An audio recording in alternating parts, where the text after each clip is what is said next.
So winter's coming. It's about time to start collecting some firewood for subsequent winters, and now's a good time to do it, and I wanted to look at that through the lens of permaculture.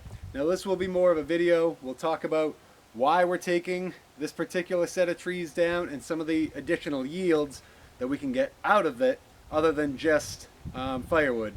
Now I'll be making another video in part because I want to try out this new toy here, and then that'll be more the action video of seeing how well this cuts and some of the other things that we're doing to take these down. So stick around. Now most people equate permaculture with food forests and a lot of planting of trees, and yes, that's true to a large extent. We do a lot of that, but it's more of a broad mindset and methods to just enhance your yields out of every action that you do. It's called stacking functions.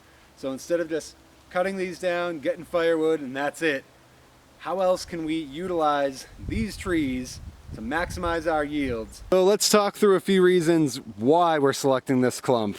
Obviously, reason number one, you have to look for a good tree to burn, good species. If it's not a good burning wood, then you're not going to use it for firewood. Now this is maple. It's a pretty good wood. It's a mix of Norway maple and sugar maple in this ragtag little clump here. So pretty good burning wood. Not the best, but definitely not the worst. So that's one reason we're selecting it. Another one, of course, the wind's picking up. Does that ever happen to you guys? You go to film, it's all calm. You didn't bring your microphone because it's a calm day. Then right when you film, boom, the wind picks up. Sorry about it. So another reason why we're selecting this one is maple is very abundant here.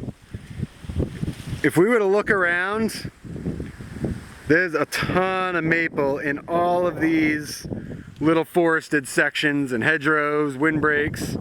We have a lot of maple here. You wouldn't want to cut if you only had 2 hickory trees on the entire property. Even though hickory is a fantastic firewood, you'd want to keep those, whether for nuts to eat or, as we're a nursery, so as a seed stock, that would be very important. But maple is extremely locally abundant. So that's another reason we're going to be taking these down.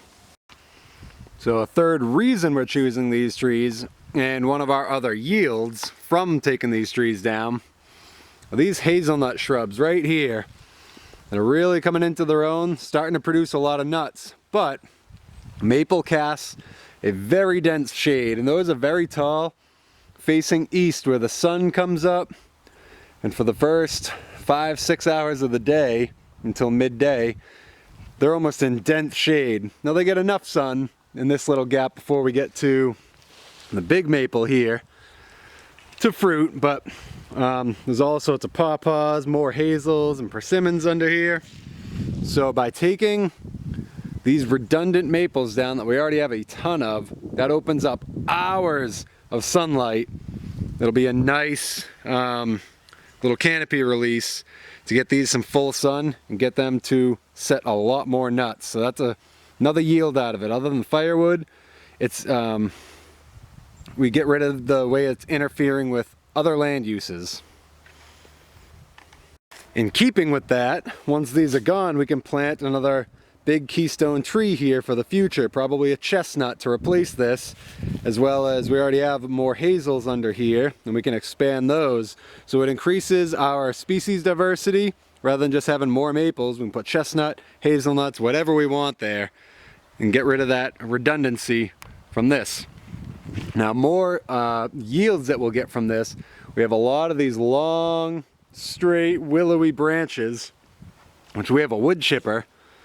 And these will go through beautifully, and you can see how abundant they are. So we'll use the main stem wood for our heating fuel, then a lot of these branches to produce wood chips for our orchards and compost setup. And our last potential yield is building material. We have a lot of these long, straight pieces that would make perfect roof rafters, or little, I wouldn't do posts out of this because maple rots pretty quick, but anything up off the ground and able to support a roof, that piece would be perfect for you. You could probably get 3 or 4 different rafters out of that. So our next video we'll do the actual cutting of it And I have a new toy I wanted to try out, which will be kind of a review on how that goes and what this looks like after it's all gone. But I just wanted to go over the basic concepts today. So taking this clump of trees down, we get our heating fuel, firewood, we get a light release to grow other trees and shrubs that are already going. We have species diversity by replacing this. We have biomass from making wood chips from the branches, and we have building materials from some of these long, straight, thick pieces. So just out of that action of cutting these trees down, we get a lot more than just firewood if you get creative with it. So always use your creativity. That's one of the central principles of permaculture. And happy cutting, happy planting, happy permaculturing.